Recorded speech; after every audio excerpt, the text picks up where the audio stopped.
Ние ќе разговараме за НАТО, ќе разговараме за домашната, регионалната, но и светската безбедност. Добро утро за безбедносниот аналитичар Елмаз Хасановиќ. Елмаз, добро утро и добре ни дојде.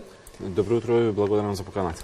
Прв пат чинам во Македонија наутро, во утринската програма, но се надевам не и последен. 3 години НАТО, тоа ќе ни биде всушност столбот на денешната наша тема. Деновиве одбележуваме 3 години членство во НАТО, па би сакали така да го почнеме разговорот околу значењето на НАТО за нас и безбедност.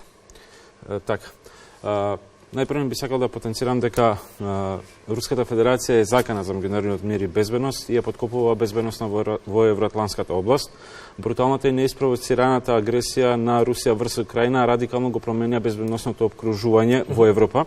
Путин не сака мир, тој сака да ја продолжи воената агресија врз Украина уште долго време. Военно-народна република Кина ги зголемува своите вежби околу Тајван и ситуацијата таму е мощно чувствителна со тенденција за понатамошна ескалација. На регионален план сведоци сме дека во Црна Гора, Босна и Херцеговина, па и во Бугарија после неколку неуспешни обиди се прават напори да се формираат влада со стабилно мнозинство, додека во исто време се водат клучни процеси кои што се од важност за стабилноста и безбедноста на Западен Балкан. А тоа е диалогот Белград-Приштина, но и усвојувањето на уставните амандмани за продолжување на интегративните процеси на Република Северна Македонија за членство во ЕУ. Од друга страна, покрај основната цел на НАТО за заштита на слободата и безбедноста на своите земји членки, НАТО се стреми кон воспоставување на долготраен мир во Европа, кој се заснова на заедничките вредности на индивидуалната слобода, човековите права, демократиите, но и владењето на правото.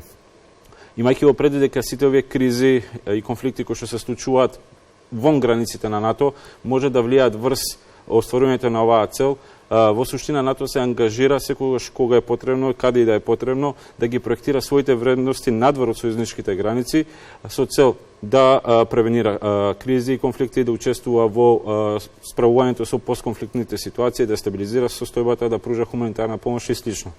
Во таа насока би додал дека членството во НАТО за нас значи безбедносни граници, нашата безбедност и стабилност се загарантирани уставниот интегритет и суверенитет на државата. Воедно представува стабилизирање на безбедноста и стабилноста на регионот Западен Балкан, но и на така нареченото јужно крило на НАТО, односно преку колективен одговор да се справиме со сите конвенционални и неконвенционални закани за нарушување на националната безбедност, но и на безбедност во Евроатланската област.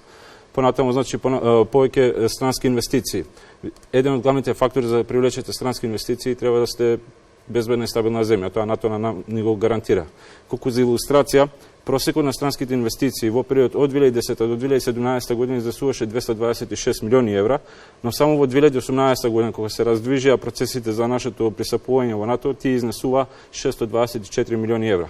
Секако, пандемијата и војната во Украина влијаеше врз намалување на странските инвестиции, но се забележува позитивен тренд на задржување на странските инвеститори во нашата земја и реинвестирање на нивната добивка. Ако претходно тие го изнесувале капиталот, сега тие го задржуваат и го реинвестираат.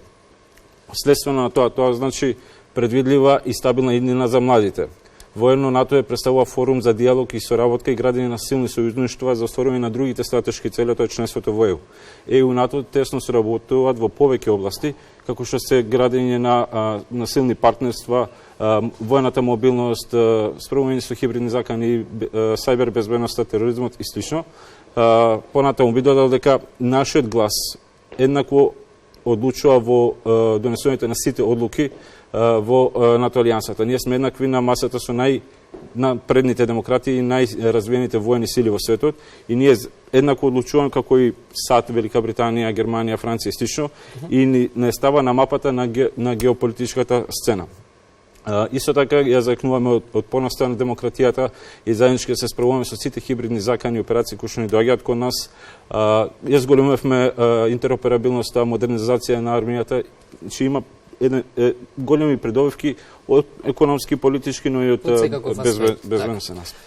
Финска, како нова членка на НАТО, објавија дека тоа значи крај на нивната воена неутралност. Најголема причина за нивното барање за членство во НАТО беше војната помеѓу Русија и Украина. Но дали тоа може би е единствената причина зашто Финска стана членка на НАТО или ова прашање таму се провлекуваше доста одамна? Така, постоја повеќе причини кои што доведоа до апликација за членство во НАТО. Најпрвен би подсетил дека и Финска и Шведска се приближа со западните земји во ерата по студената војна и нивното пристапување во Европската унија во 1995 година значеше дека и Стокхолм и Хелсинки ја напуштија политиката на неутралност. Тие останаа да бидат војно неутрални земји, но соработката со НАТО преку програмата Партнерство за мир и учеството во НАТО мисиите и вежбите значително се зголеми. Но главно би додал дека безбедносното обкружување на Финска и Шведска беше по нелегалната и неиспровоцираната агресија на Русија врз Украина од февруари 2022 година фундаментално го променија безбедносното обкружување и тоа беше главна причина за апликација за членство во НАТО.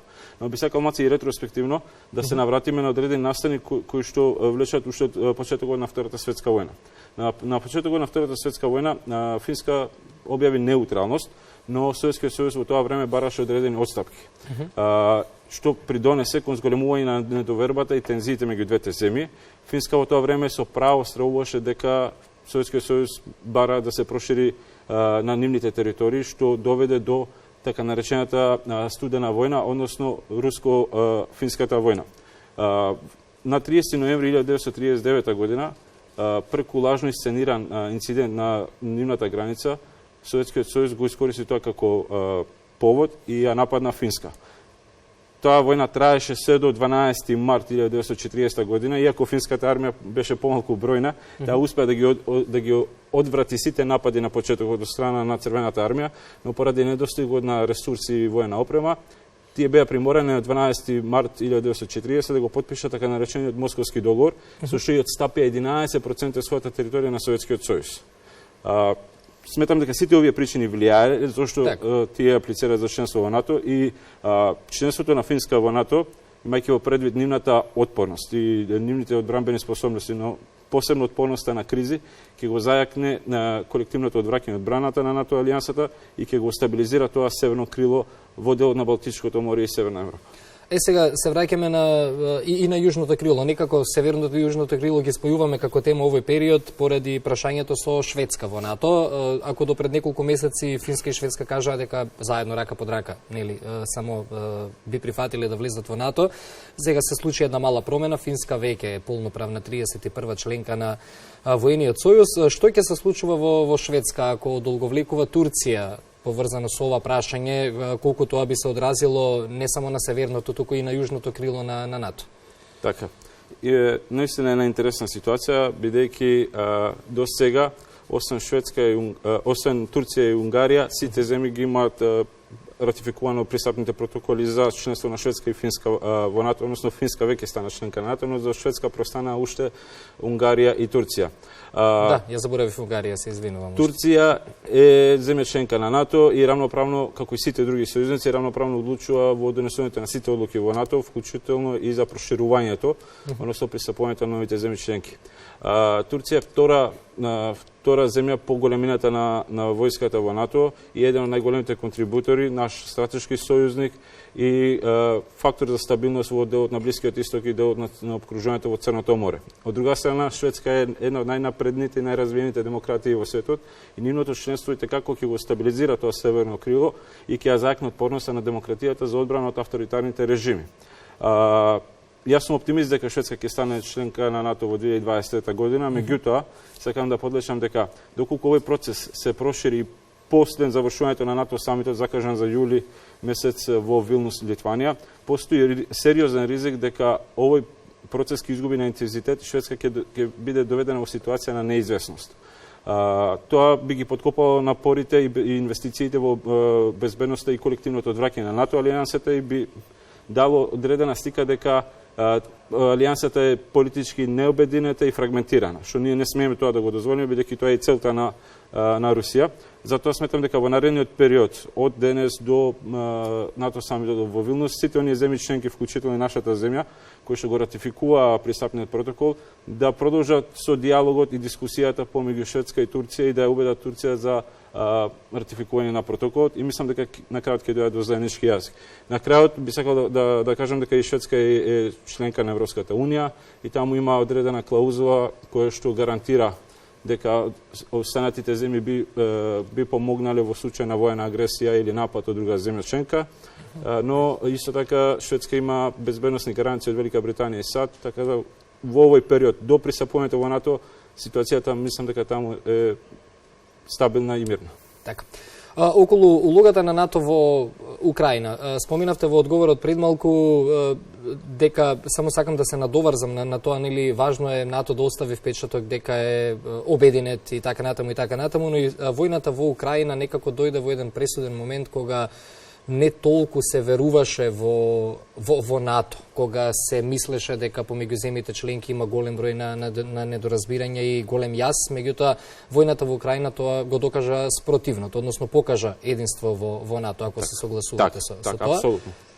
Па сега малку околу улогата на НАТО во Украина, еве и сега од САД течат некои доверливи документи, светската јавност се интересира и со тоа, каков е вашиот став? Во однос на протекувањето на документите не би коментирал, бидејќи ги немам сите податоци, но во однос на единството апсолутно НАТО сојузот е обединет како никогаш до сега и сите тие операции со дезинформации во текот на пандемијата кои што имаат за цел да креираат неединство и да го подкопаат единството помеѓу сојузниците, не вродија со плод. Напротив, тие уште повеќе го зајакна НАТО сојузот и војната, неиспровоцираната и нелегалната руска агресија врз Украина само уште повеќе ги сплоти сојузниците и во таа насока сакам да подлечам неколку работи. НАТО и сојузниците пружаат активна политичка, финансиска, хуманитарна, но и воена помош на Украина за одбрана на нивниот територијален интегритет и задржување на целовитоста на територијата.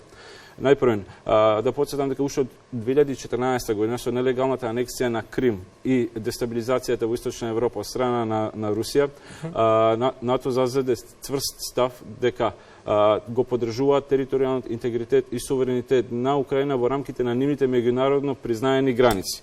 НАТО и сојузниците никогаш нема да признаат анексијата на територијата од Украина, кој што не само Крим, туку и на овие 4 региони кои што беа анектирани од Украина во текот на 2022 година, тие секогаш сметат дека се територија на Украина и припаѓаат на Украина и лажните референдуми кои што беа спроведени со цел нивно отцепување кон Русија беа конструирани од страна на Москва и тие немаат легитимитет, бидејќи тие беа наметнати на Украина. Во однос на политичката поддршка тоа и исто така би сакал да додадам дека тие пружаат силни напори за соработка со меѓународните организации, за сите оние кои се инволвирани во војните злосторства, како и во злосторства, сексуалните злосторства поврзани со конфликти, да бидат доведени пред лицето на правдата. Во однос на финансиската помош, тие пружаат голема финансиска помош која изнесува во милиарди евра за бегалците кои што доаѓаат во Украина во другите земји, околните земји, кои што се и земји членки на НАТО и на ЕУ, но исто така пружаат активна помош во справување со хуманитарната криза, односно извозот на украинското жито, за да не дојде до глобална криза со храна. Во однос на војната помош, на билатерална основа, сојузниците на НАТО донираат воена опрема и оружје, и лесно и тешко вооружување, како што се хаубици, тенкови, дронови и слично, со цел да им се помогне на Украина да си го задржи, да го одбрани колективното право за одбрана, за самоодбрана, кој што е гарантирано со повелбата на Обединетите нации. Исто така, сојузниците пружат активна помош во обука на војниците на Украина за да го користат ова вооружување. Сето тоа дава придонес и видливи резултати на бојното поле со цел Украина да се одбрани од Русија и да се ги врати териториите во рамките на нивните граници. На крајот би сакал да додадам дека сојузниците ја донираат оваа опрема и вооружување базирајќи се на членот 5 од колективната одбрана, бидејќи на тој начин тие се сигурни дека опремата која што се донира во Украина ќе биде надоместена со друга опрема која што е интероперабилна и дека безбедноста не е подкопана со донирањето на тие опреми. И на крај би додал дека само ја поздравувам и силно ја поддржувам одлуката на нашата влада за во континуитет да ја поддржи Украина со воена опрема и вооружување, бидејќи со тоа се демонстрира нашата спремност за Украина и украинскиот народ да успее во оваа борба и не потврдува дека сме на вистинската страна од историјата. Благодарам многу за оваа анализа. Ние остануваме должни уште за борбата со хибридни закани, но тоа ќе биде доволна причина да се видиме наскоро повторно на анализа во Македонија. Благодарам уште еднаш. Голем поздрав до гледачите. И посакувам убав работен ден и убава работа.